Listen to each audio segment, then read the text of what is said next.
Assalamualaikum warahmatullahi wabarakatuh. Alhamdulillahirabbil alamin. Salatu wassalamu ala asrofil anbiya'i wal mursalin wa ala alihi wa sahbihi ajmain. Asyhadu an la ilaha illallah wa asyhadu anna Muhammadar Rasulullah.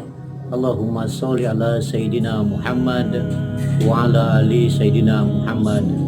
Walau ta'ala fil Qur'anil Karim. Bismillahirrahmanirrahim.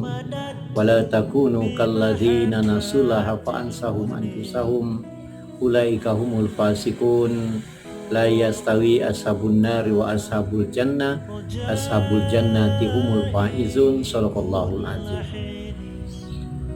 Para pemirsa di mana saja berada, bersyukur kita kepada Allah Subhanahu wa taala bahwasanya kita dalam keadaan Allah berikan kesehatan dan kesempatan, diberikan Allah rahmat dan nikmat sehingga kita masih dalam keadaan sehat walafiat.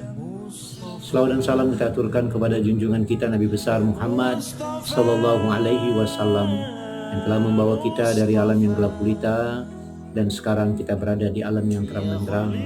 InsyaAllah di pada masa nanti kita akan mendapat syafaat dari beliau. Amin ya rabbal alamin. Para pemirsa di mana saja berada, tentunya melalui momen suasana di bulan Ramadan ini kita masih tetap Allah berikan kesehatan dan kesempatan untuk melaksanakan puasa di bulan Ramadan ini. Kita harus kejar sekali karena bulan Ramadan sebentar lagi akan meninggalkan kita. Tinggal menghitung hari lagi. Tentunya bulan Ramadan yang dikatakan syahrul ibadah, bulan yang penuh ibadah. Alangkah ruginya orang bertemu dengan bulan Ramadan ini tidak dapat melaksanakan ibadahnya, baik ibadah sunnah maupun tarawih, witir, berzikir, dan yang lain-lain. Kemudian yaitu bulan Ramadan ini dinamakan bulan Syahrul Huda, bulan turunnya petunjuk. Nah, di bulan ini adalah bulan turunnya Al-Quranul Karim. Maka para pemirsa yang dimuliakan Allah, di mana saja berada, tidak lain artinya kita ini ketika ingin mendapat petunjuk, Al-Quranlah jadi pegangan dan petunjuk untuk kita semua. Kemudian yaitu di bulan Ramadan ini dinamakan bulan Syahrul Jihad, artinya bulan perjuangan. Selama di bulan Ramadan kita telah berjuang menahan lapar dan haus, berjuang menahan hawa nafsu yang keinginan kita terhadap dunia ini yang luar biasa. Dunia ini adalah dunia yang fana. Kita bukan tidak boleh punya dunia, tapi dunia ini seharusnya kita taruh di tangan kanan, bukan ditaruh di dalam hati. Karena kalau ditaruh di tangan kanan, maka kemana saja kita ingin melontarkannya, artinya berada di tangan kanan. Jangan dunia ini kita taruh di hati, karena kalau kita taruh di hati, maka kita termasuklah orang-orang yang hubud dunia. Kemudian bulan Ramadan ini dikatakan Syahrul Ghufran, artinya bulan pengampunan. Alangkah sedihnya, alangkah ruginya kata Rasulullah, orang bertemu dan berjumpa dengan bulan Ramadan, mereka tidak dapat pengampunan dari Allah Subhanahu wa taala atas dosa-dosanya selama ini. Kemudian yang berikutnya adalah bulan Ramadan ini dinamakan Syahrul Fath, bulan kemenangan. Setelah berjuang menahan haus, menahan lapar, menahan hawa nafsu, dan menahan segala-galanya, yaitu telah dilaksanakan, kita akan mendapat kemenangan dari Allah. Dan orang-orang yang dapat kemenangan ini tentunya para pemirsa di mana saja berada adalah orang yang beruntung dicintai oleh Allah Subhanahu wa taala. Para pemirsa di mana saja berada melalui momen Ramadan ini tentunya artinya ada beberapa hal yang kira-kira dapat memantapkan iman kita supaya stabil di dada. Untuk memantapkan iman yang stabil di dada adalah kuncinya pertama, teruslah membaca Al-Quran dengan melaksanakan sunnahnya Rasulullah SAW. Karena kata Rasulullah, orang yang baik di antara kamu itu adalah orang yang belajar Al-Quran dan mengajarinya.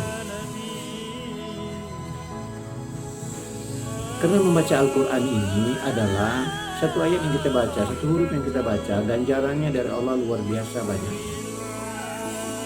Ada beberapa pahala yang dilakukan oleh manusia.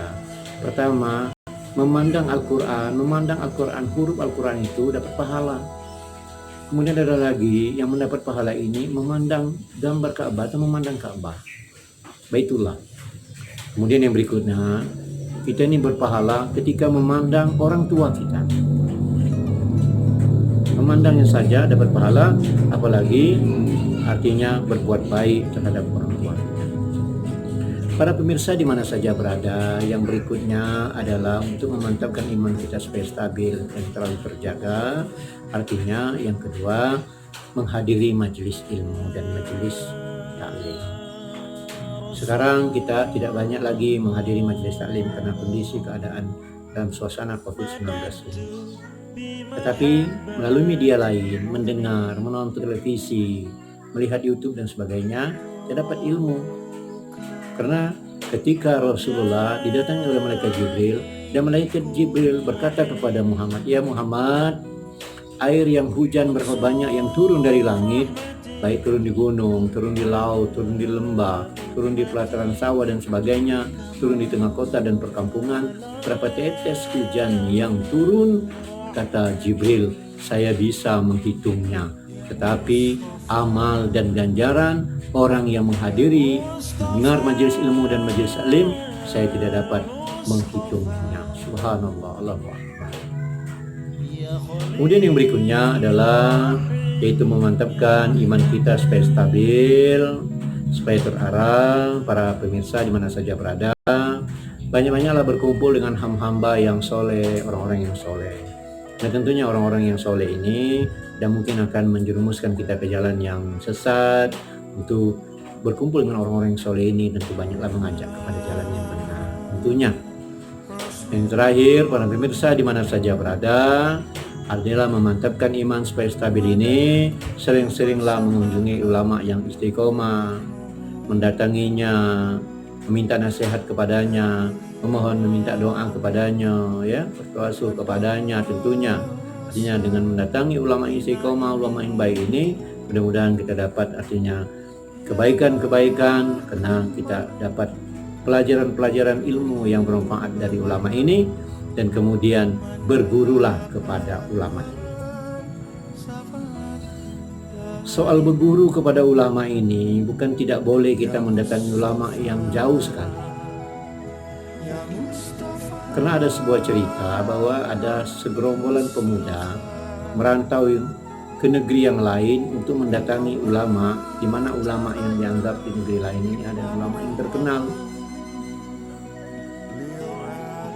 Para pemuda ini meminta doa kepadanya, minta doa, meminta nasihat, ya, kepada ulama yang didatanginya yang sangat jauh ini. Tapi apa alhasil dalam sebuah cerita ini? Ternyata ulama ini mengatakan kepada segerombolan pemuda ini, "Hai pemuda, kenapa engkau datang ke sini?" Kata pemuda ini, "Kami minta didoakan dan minta dinasihati." Ternyata uji ulama ini, apa kata ulama ini? Bahwa terlalu jauh kamu datang ke sini, karena ulama yang di dekat rumahmu, yang di kotamu, yang di tempatmu adalah yang dapat mendoakan dan menasihati dirimu. Disebutkanlah oleh seorang ulama yang jauh ini, ulama yang ada di daerahnya. Rasa tidak percaya pemuda ini. Karena sosok ulama yang di kampungnya tadi adalah ulama yang biasa, ulama yang wara, ulama yang biasa-biasa saja. Ternyata doanya diijabah oleh Allah Subhanahu wa Ta'ala. Tetapi ketika pemuda ini pulang ke negerinya, ke daerahnya, para pemirsa di mana saja berada, singkat cerita, ternyata belumlah sampailah pemuda ini datang ke rumahnya, dia melewati rumah sang ulama tadi. Ternyata di tempat rumah ulama ini orang lagi ramai. Akhirnya pemuda ini bertanya kepada orang sekelilingnya, "Ada apa di rumah ulama ini?" Ternyata ulama ini telah pergi meninggal dunia menghadap Allah Subhanahu wa Ta'ala. Allah sayang, mereka hidup bersamanya, bertetangga dengannya, sekota dengannya, setempat daerah dengannya, tetapi dia tidak pernah meminta doa dan nasihat kepada ulama ini. Mungkin ini dalam sebuah kisah ini mendapat pelajaran buat kita semua, para pemirsa di mana saja berada. Para pemirsa di mana saja berada, melalui momen ini tentunya tidak banyak yang saya sampaikan. Insyaallah bermanfaat buat kita semua. Mudah-mudahan kita puasa, menjalankan puasa di bulan Ramadan tahun ini dengan diberikan Allah kesehatan, dengan umur yang panjang, diberikan Allahnya rezeki dan dikuatkan ibadahnya kepada Allah Subhanahu wa taala. Para pemirsa yang dimuliakan Allah, berbanyaklah kita berdoa kepada Allah Subhanahu wa taala dalam suasana seperti ini. Di dalam surah Al-Baqarah ada doa, Rabbana la tu'akhizna in nasina aw akhtana. Rabbana wa la tahmil alaina isran kama hamaltahu 'alal ladzina min qablina. Rabbana wa la tuhammilna ma la taqata lana bi wa'fu 'anna waghfir lana warhamna anta maulana fansurna 'alal qaumil kafirin. Tapi pemirsa yang dimuliakan Allah, mudah-mudahan dengan ceramah yang singkat ini akan mendapat banyak manfaat untuk kita semua. Lain di waktu kesempatan, artinya kita bisa berjumpa lagi, dan tentunya mohon maaf bila ada salah yang saya sampaikan, dan kepada Allah mohon ampun. Wabillahi taufiq wal hidayah. Assalamualaikum warahmatullahi wabarakatuh.